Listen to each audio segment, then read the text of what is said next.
விளைவுகளை பட்டியலிடுதல். கிறிஸ்துவுக்குள் பிரியமானவர்களே, சகோதரி நான்சி அவர்களின் ஒரு நண்பர் அவருடைய பணப்பையில் எப்போதும் ஒரு சிறிய பட்டியலை வைத்திருப்பாராம். அது என்ன தெரியுமா? பாவத்தின் விளைவுகளின் பட்டியல். அவர் அதை அடிக்கடி படித்து பார்ப்பாராம். அதில் பாவம் சந்தோஷத்தை களவாடுகிறது, பாவம் நம்பிக்கையை குறைக்கிறது, பாவம் குற்ற உணர்வை உண்டாக்குகிறது, பாவம் சாத்தானுக்கு வாய்ப்பு கொடுக்கிறது, பாவம் தேவனுடைய ஆவியை துக்கப்படுத்துகிறது, பாவம் உடலுக்கு தீங்கு விளைவிக்கிறது என்று எழுதி வைத்திருந்தாராம். அவருக்கு சோதனை வரும் நேரங்களில் அவர் அந்த பட்டியலை எடுத்து படிப்பாராம். அதில் இன்னும் இருக்கிறது.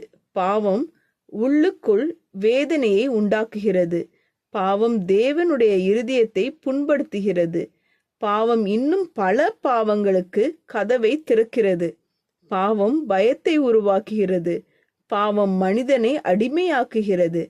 அனைத்தையும் படித்துவிட்டு அவர் அவரிடமே ஒரு கேள்வி கேட்பாராம்.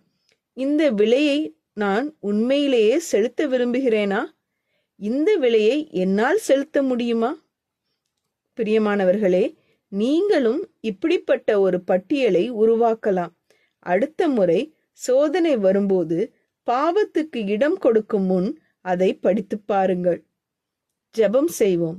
எங்கள் அன்பின் பரமபிதாவே, பாவத்தின் விளைவுகளை எளிதாக எடுத்துக்கொண்ட தருணங்களுக்காக எங்களை மன்னியும். சோதனை வரும் நேரங்களில் அதன் உண்மையான விளைவுகளை நினைவில் கொள்ளும் ஞானத்தையும் அதிலிருந்து விலகி நிற்கும் வல்லமையையும் எங்களுக்கு தாரும். உம்மை மகிழ்விக்கும் வாழ்க்கையை தேர்ந்தெடுக்க எங்களுக்கு தைரியத்தையும் கட்டுப்பாட்டையும் எங்களுக்கு தந்தருளும். எங்கள் இருதயத்தை காத்து உம்மோடு நெருக்கமாக நடக்க உதவி செய்யும். இயேசுவின் நாமத்தில் ஜெபிக்கிறோம் பரமபிதாவே, ஆமீன். இந்த மெசேஜ் 30 செப்டம்பர் 2024 நான்சி டிமோஸ் வோல்கமுத் அவர்களின் இயேசுவை தேடி என்ற புரோகிராமிலிருந்து எடுக்கப்பட்டது. கர்த்தர் உங்களை ஆசீர்வதிப்பாராக.